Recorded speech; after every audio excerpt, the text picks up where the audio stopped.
once we have that unit idea, then yes, go down the section. But Can I add something? This is something which is bothering me, which is always this business about you can make money with, in Malta by staying hyper-local, right? Because you occupy the space, which is what I think Xavier is saying. And then there's this giant leap to go and do things elsewhere. Now there's a guy who's tweeted there, who's Ross Mason. You guys don't know him, but Ross is a very interesting case because Ross's business is not here. Can I say this, Ross? Can I? Or is it secret? I can. Okay, so you tweeted. Okay. All right. So I'd like to hear a bit from Ross, because Ross runs businesses in San Francisco. Okay? And so Ross is in a way, it's a very interesting position that he understands a bit of this local stuff, but we've had several discussions. At the end of the day, if you want to make it, you've got to go elsewhere. And if I can have 1 second of your time on this value proposition, so I've got one here. Yeah. All right. Really? Hello? Is it on? Yes. Yeah. Okay. Yeah. So 2 seconds ago. Exchange places. What? It's got a secret there. My seat's nice and warm now.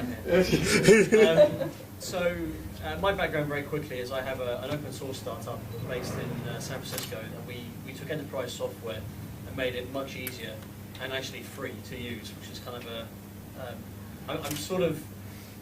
listening to your comments over here about patents. I've sort of personally moved on from patents and worrying about people taking my ideas, because ultimately best ideas is not the ideas, it's the execution of the idea. And your best team member is yourself to actually go and build that, which is why obviously an A team is most important. Find people that are as good as you, or better hopefully, and you will come up with a very good product. I think what we've been discussing here though is really understanding value propositions. So that can be local, so what is my value proposition to Malta? It doesn't matter that someone else might have done this idea elsewhere. If you want to keep your company local to Malta, you can build up a very good business here and make a decent amount of money. So it's really a question to you, do you want to be an international entrepreneur, or do you want to be a local entrepreneur? And they both have their challenges, right? One is you're sort of boxed in if you stay local. The other one, it's very hard to crack a market if you break out of your local market. But everything I've heard really is just about value propositions. Is what is my product doing that's different from someone else's? So again, innovation doesn't have to be brand new. It can be incremental innovation to something that already exists. And if you look at all the best inventions, they weren't the first time that invention came out, because somebody spent some time, figured out the best way of presenting that solution, and that became, the Hoover or your sliced bread or whatever it was. That's what, and I think it is no harm in playing around with ideas. I mean, you presented a lot today, and I understood that it wasn't an investor presentation. Thank you. If it was, yeah, you probably would have kicked that a bit sooner. But there's a lot of ideas there. There wasn't a lot to grab onto. You need your killer application. The one thing that people go, this is why this is important. It doesn't matter if it's the key thing that your technology enables. It's just going to be the thing that resonates best with people.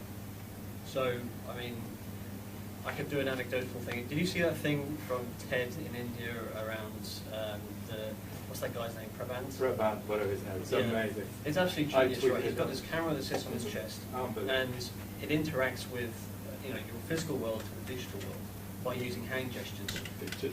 Yeah, but that's exactly it, right? The thing that got everyone going about that was you could do this with your fingers and it would take a photograph. I mean, he did a million other things that were really, really cool, but that's the thing that got everyone thinking, wow, that's really cool technology, because people understand that. And that's what you need to be looking for in your pitch, is the one thing that people can say, they can do that. Yeah. And say that's what this, my technology does. My gut feeling on Claire's is that because if you're going to stay hyper-local in Malta, I think this thing about security, guys, these are really good stories that people will understand, because we have a whole culture of people skiving. And that there's a control system here of people trying to make sure they don't Skype. I think you're onto something there. And that's really hyper-local, but in the States, probably people wouldn't relate to it. Okay. I think this thing about storytelling, I think is really important. Okay?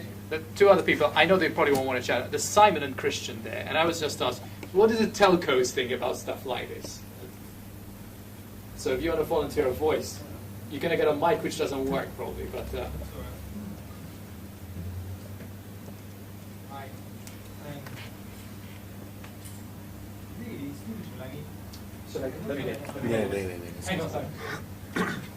It's If you can stand up, it's better. It's off. It's usually a good start. As a telco, I'm pretty neutral as to the application. Obviously, there are benefits if they have to send SMSs every time they updated the login. That would be great from a telco perspective. But I don't think that's really the be-all and end-all of the application. I think the various points that had to be mentioned on the application have been made. I sit very much with Ross on the killer app part and the storytelling part. But congratulations to you for going out there and trying to get it done. Hi, I'm Chris from Go. We actually set up a unit about a year ago, and one of the things we actually look for is new ways of generating revenue.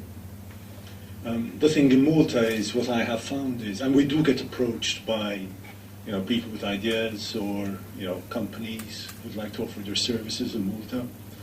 And we do try to look at different business models, different ways whereby we could go to market to try and generate more SMS, generate more data, etc., etc. One of the problems we have here is that Malta is so small. Competition in the telco sphere is so high. So unfortunately, a lot of time is taken up competing for some of our own traditional services, whether it's voice, whether it's mobile, whether it's TV. And the time and the resources we have available to dedicate sometimes to innovative ideas, which sometimes might not be so innovative, is not always there, and it is quite difficult considering the size of our island and the potential revenues which we could potentially get out of the deployment of such initiatives. So so I really, as Simon said, well done for going out there. You had the guts to do that, I suppose.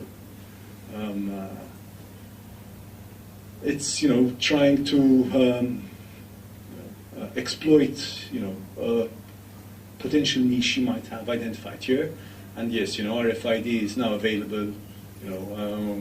We operate a lot in the online gaming sector, and we go to all these exhibitions and everything. And one of the things they have done is deployed RFID technology into the casino chips and all that for security reasons. They know where their monies are, if there's enough money in the safe, if the guy who plays around with them is they manage to. No, I totally agree with the issue of scale and the idea of you have to choose where to dedicate resources. However, one thing which I don't want to rant about this, but we make ourselves smaller by not sharing sometimes. Some applications are best left to the competitive sphere, but others should be made mainstream, and by the operators sharing certain things can only become better. So we have to be wise enough to choose what is what and what is which. That is what I have to add. One final thing is about the environment. I mean, about creating this idea of this environment of entrepreneurship. It's something that has to happen not only by the operators, but also by the people that are enthusiastic about it. It's a continuous dialogue that has to come from both ends. Entrepreneurship has to be seen even within the operators themselves, creating that culture. So I think there is room for exploiting ideas, even with the challenges of scale that have been mentioned, which I am totally in agreement of. Can I make a comment on the last three comments? I think first of all, remember what I said at the last Mobile Monday meeting, which is Bill Gates started his company in a place much smaller than Malta. So don't give me this bullshit about Malta being a small place. It's irrelevant. If you've got the correct business model, you can replicate that anywhere. And what I'd suggest to you, Claire, is if you come up with a business model where you fully understand where the money is, whether it's for the brewery or the old age pensioners or whatever, you focus on that. I can tell you there's more breweries outside Malta than there are inside. You can replicate that.